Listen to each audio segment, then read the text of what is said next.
Hi, Tara. Hi, Andy.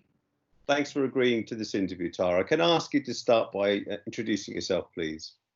Yeah, of course. I'm Tara Summers. I'm the Chief Executive of Homestart in Suffolk.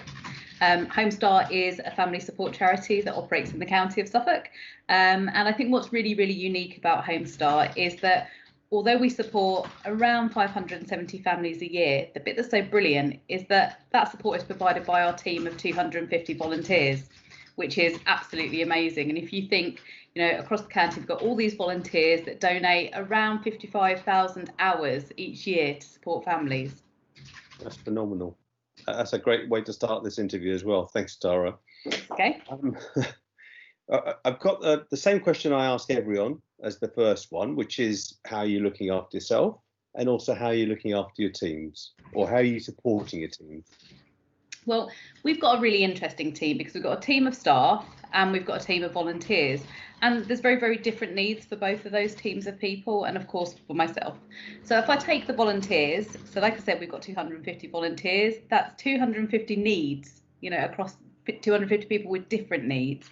And I think what was really important is not to assume what people needed and wanted during this. It's really unprecedented. We didn't know what it was going to look like. We didn't know how long it was going to take, the whole C19 process. And so one of the really important things we found was to talk to our volunteers and say, actually, what can we do to support you? What do you want from us? Because it's really easy to make those assumptions, rush off to do something, to find that you put a lot of energy and capacity into delivering something that somebody then turns around and says, actually, I never asked for it. That doesn't work for me. So asking that question was really important. So we've done lots of different things with our volunteers.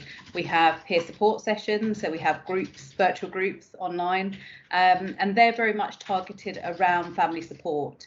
So they offer solutions to the struggles people might be finding, and it might be supporting people virtually, which is very, very different to a home visiting service that we would support or provide normally. And we've also done things like coffee mornings. We've had some quizzes. We've had some really fun things. I'm not very good at the quizzes, but other colleagues are.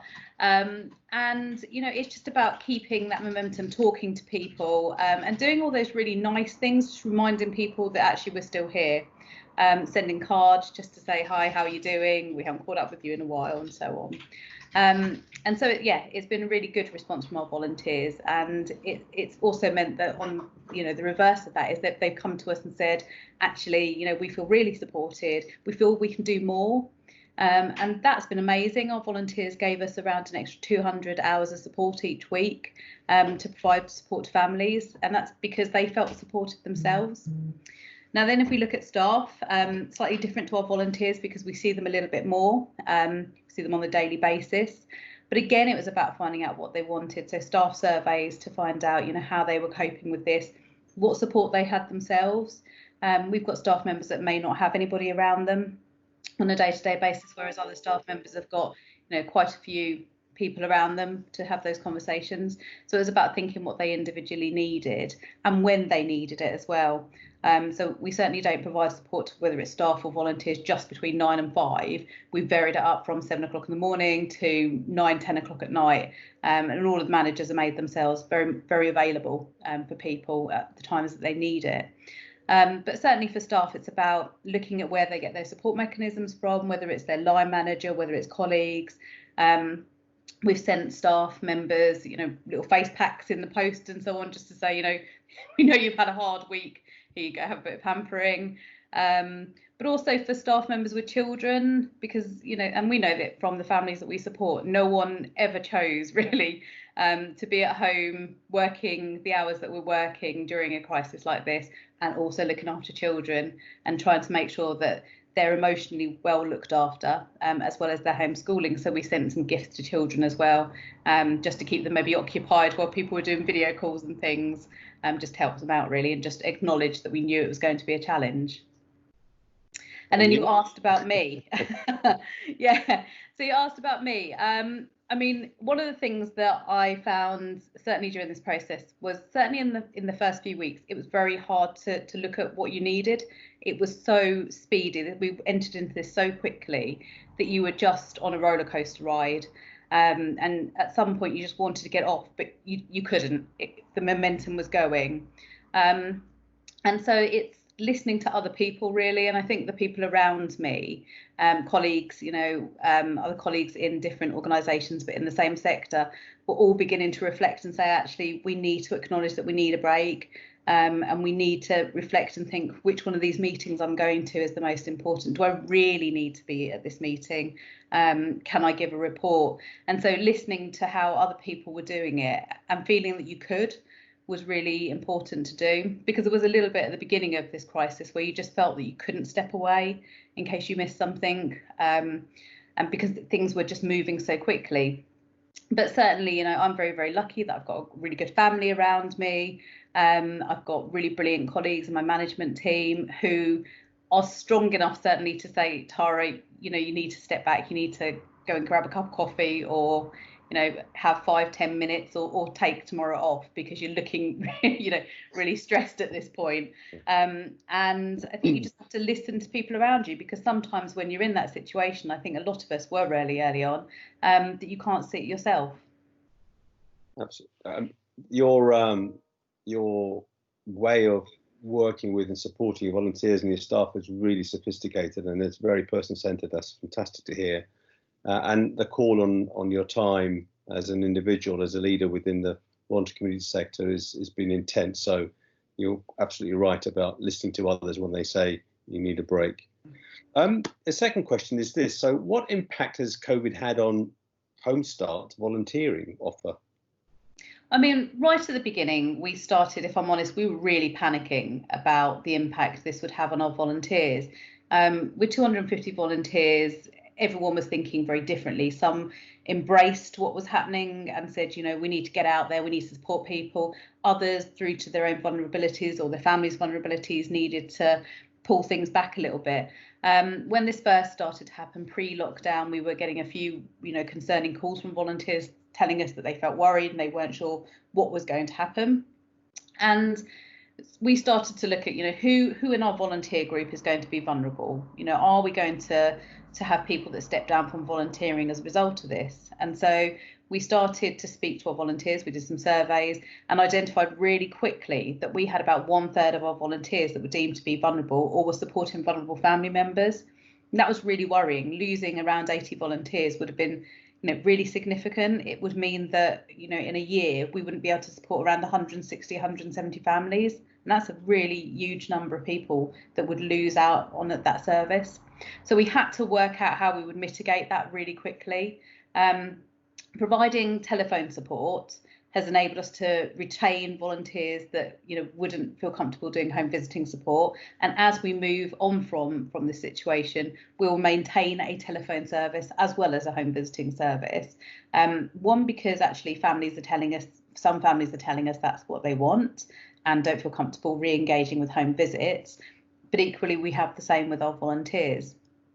In terms of non-volunteers, and obviously volunteers are really important because they provide our service. But then when we start to look at things like funding and finances, the impact that COVID has had on the whole of the sector has been immense. But for Homestart, what it meant financially is we lost around 75,000 of expected fundraising income during the period of lockdown.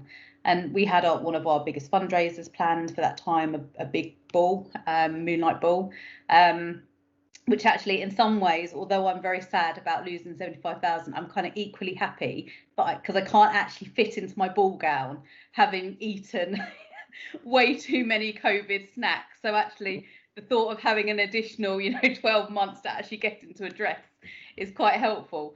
But in terms of the funding loss, that's a significant amount. And 75,000 isn't just funding, it's unrestricted funding. So what that means to us is it's the funding that we can spend on all those extra bits that grants don't cover and contracts don't cover.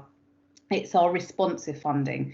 So if we know that there is, for example, a group of parents that need some support around perinatal support, or there is something very specific, say around homework groups needed, we can use that funding to go and plug that gap really quickly. So we can have something up and running within a matter of weeks, as opposed to applying for funding, which may take 6-7 months and then might be unsuccessful. So those funds allow us to do it. They also mean that our back office functions, so the things that we needed during COVID, so IT systems, extra laptops. I think the fact that we're all sitting on our IT all of the time has put immense pressure on, poorly funded IT systems. So actually having the loss of those funds had an impact, because we needed those funds to be able to purchase the IT supplies that we needed during COVID and find that virtual service. So it had a huge impact. Our fundraising team have been absolutely brilliant, because they've been able to put on some different activities, navigated the whole virtual fundraising minefield. We've had some quizzes, we've had parties, we've just had an art auction that has completed, and I think it raised almost 7,000. So yeah, brilliant amounts. But of course, it's not the heady 75,000 that we expected to get in. So we're only seeing about 1/10 that income during this time. And I think for us, the other worry that we've got is much of the funding that is available at the moment for third sector organisations is around emergency funding for COVID. And we've kind of had that money. We need to now start planning for the future, and giving our service users the confidence that we are going to be around in the long term and not here just for 6 months, which is the funding terms that we're seeing at the moment. Unrestricted funds are the most sought after and the hardest to reach, aren't they, as a charity? So I definitely feel the pain. Could you, Tara, because I know that your volunteers are highly trained volunteers, and I think it's really important to underline how trained they are and how selective you are in choosing them. Can you just explain a little bit about that? Yeah, of course. I mean, our volunteers are really highly prized people in Suffolk, and you're right, they have got an amazing reputation, but that comes with the selection process and training. So the selection process is quite in depth. People will contact us having seen it in whatever medium, and at that point we usually have a telephone interview, which is undertaken by a family support member of staff.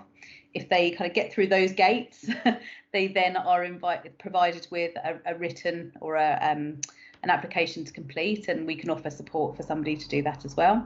So they would usually complete their application, it would be returned to us. At that point we do DBS checks and reference checks, and if we felt comfortable at that point, there were no concerns, then we'd invite them in for an interview. Now, at the moment, we're doing those virtually, but it doesn't change in that, although it's virtual, we've still got 2 members of family support team members undertaking those interviews. And it is a bit like a job interview. And it gives you an opportunity for the candidate, the potential volunteer, to ask plenty of questions to know what they could potentially be doing and what it all involves, and vice versa for us to get to know them. Because really, between the Homestart and the volunteer, it's all about the relationship that we have with them. And so it's beginning to build on that relationship at that point. Now, at that point, after an interview, they would either be invited to join or suggested to maybe seek alternative volunteering employment, depending on the answers they've given us. And sometimes it can also be, actually, this isn't right for you today, but it could be right for you in 6 months. And so we have to consider what's going on for that potential volunteer at that time. We want them to emotionally commit to the family they're supporting, because the families that we work with, it's taken so much for them to contact us and say that they need that support. And the last thing it would be right for us to do is to place a volunteer in to support them that says, actually, after a week, this isn't for me, or this timing isn't right. So we need that commitment from the volunteer. So in terms of training, we offer accredited training at level 2 or 3, and 1, and the volunteer training course is around 35 hours. It's slightly shorter at the moment with virtual training offer. Providing virtual training courses is very, very different to the face-to-face. And actually, the amount of time that is cut out by not making cups of tea and coffee during a training course saves a ridiculous amount of time, but it's not quite the same. But in terms of the actual training, we cover things like what somebody will be doing, the types of support that we may offer, the reasons that families need our help. We look at safeguarding, we look at we look at confidentiality, GDPR, and really we try and arm volunteers with almost like a toolkit of examples and things that they can do when they're really supporting a family.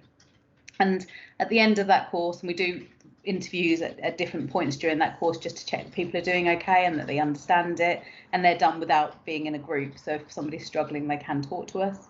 But at the end of it, we also talk to volunteers about preferences, what they feel comfortable doing, what they don't feel comfortable doing, if they've got any preferences.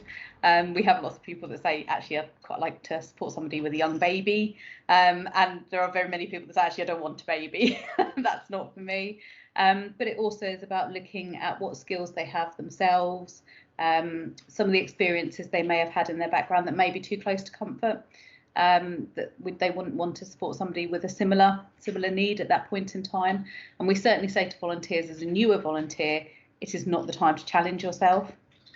That comes when you've been supporting, families or working with Homestart for a little bit longer. But certainly you're very nervous, as is the family, when they gain support from Homestart. It would be normal. So we want somebody to feel as eased as they can and not have to challenge themselves at that point. Brilliant. Thank you. We'll record that volunteering bit just for its own sake. My third question, Tara, is this. So we hear how charities have struggled during this crisis, but do you think there have been any positive outcomes? I think, yeah, and let's not ignore the struggles, because the struggles are real. They are really challenging, but actually there have been some brilliant positive things and potential positive things, I think, for the future. So if we start to look at the way that charities or third sector organisations have worked in partnership with one another, and there's been some brilliant relationships that have been forged. I don't know if you saw, we had a charity fundraising film that we did with Mind, Survivors in Transition and 4YP. And the speed that we put that together, that was put together in 48 hours. And we gained the support of lots of volunteers and service users to do it. It couldn't be done in normal times. It wouldn't be done in normal times. There would be too much debate and so on. But 48 hours, and we produced something, and we even had Anthony Horowitz, narrating it for us. Now, if that's not an example of what you can do in a crisis and working in partnership with others, I don't know what is, because that was just brilliant. But we've also been well respected by the statutory sector as well. I think that, at the beginning of this crisis, third sector organisations just pulled this together. And they really thought, actually, we've got to be here for our service users. The majority of organisations just did it all really quickly because the motivation was there, because third sector organisations are motivated by the people they support and the people they're there for. And so you knew straight away, forget everything else, we've got to do this. It doesn't matter if we're working 24/7, we've got to have a service ready to go. And the only way we could do that was to talk to others and, share information and so on, that usually you'd be saying, I'm not sharing my policy with so and so because I don't want them to use it in competition or whatever. But actually it was just, here you go, let's just do this. And I think that the statutory sector really respected the fact that we were up and running. They didn't have to tell us to do that. In fact, I think it was the other way. I know certainly with our commissioner, I contacted him and said, look, here's our risk assessment. This is what we're planning on doing. Can I have yours? And he said, well, we haven't got one yet. So, I think actually the momentum and the speed at which we responded to things was brilliant. But I also think that moving forward, we've got lots of other positive things. The use of technology and the meetings that we're attending now, actually, they're much more succinct. We get better outcomes for the meetings, and people feel that, they want to get something out of it. And it works really, really well. There's a reduced travel time. And it just feels that everyone's come together for a common goal. And I think what also happens is we don't have these big meetings because we've all travelled, an hour and a half to get there. We don't have big meetings with 50 items on the agenda, with the exception of a couple that you may attend, Andy. I certainly don't. But actually, because we know we're only meeting for 45 minutes or an hour, we can put a couple of items on the agenda, really thrash them out and get a solution there and then. And we then see it cascading out, which is really brilliant. But, there are so many things. I think the flexibility that we've seen during this, the fact that we've been able to respond to the fact that families or service users need that support much earlier in the day. We're not office hours anymore. We're there when people need us. You know, so if that means that we have to open our support lines, or we're calling people at 7 o'clock in the morning, there's nothing wrong with that. And actually, because of what's been going on, we're speaking to people at 9 o'clock at night, and that's when they need it. And I think that recognition and that kind of led by service users support mechanism or support times is brilliant. I mean, the other things that going forward, I think that we're seeing is the changes in volunteering. Actually, during this, we've seen so many almost new groups of people choosing to volunteer that wouldn't have been interested previously or wouldn't have been able to find the time. And because we're now providing this telephone support, virtual support offer, actually it means that they're able to, even if they work full time or they work shift hours and so on, there is still something they can do. And so we've seen lots of different people volunteering in normal times. Even though we've got so many volunteers, we know that about 98% of our volunteers are female, which is really challenging for us. So we've tried lots of different ways to address that balance. And actually during this, we've seen a massive increase in men choosing to volunteer, which has been absolutely brilliant. And younger people volunteering as well.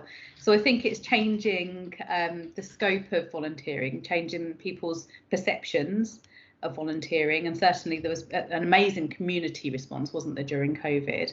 And I think we've got to capture that now and make sure that we're maintaining those people that chose to volunteer during that time, chose to donate their time and bring them into the third sector. I completely agree about the importance of pre-existing partnerships because that really helped the sector to get back on the front foot very quickly. And I also agree with the fact that the collaboration with the statutory sector has worked pretty well. We've become much more agile, as you say, and very responsive.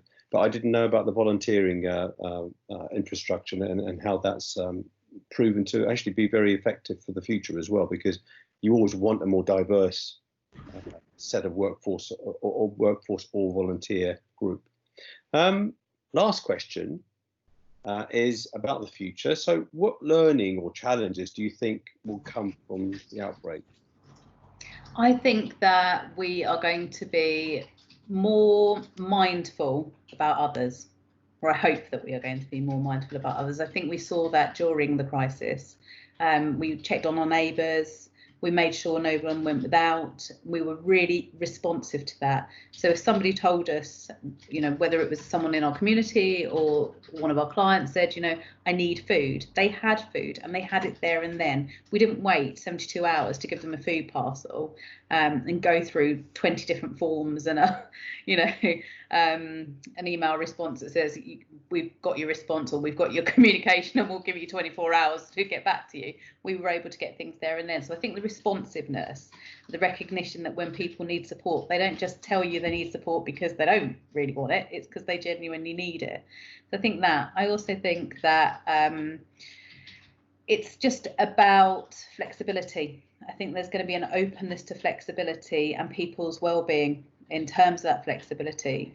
I think it's been said by so many people, hasn't it, that one of the things that this has done is it's shown how we can work at home, how we can work flexibly, how we can change the times that we support people and so on. And because it's been done, we've got to be able to do that. We've got to have systems that can support people when they need it in the way that they want it. And that they need to be in control of it fully. So it's all the things we've talked about previously, and we've paid lip service to, but now we need to do it. And I think, the one thing that the COVID crisis has done is it put everyone on an even playing field. Everyone was scared. No one knew what was happening. Everyone was affected. And I think that we've got to just treat people, as humans, not as service users, not as this group, not as this group.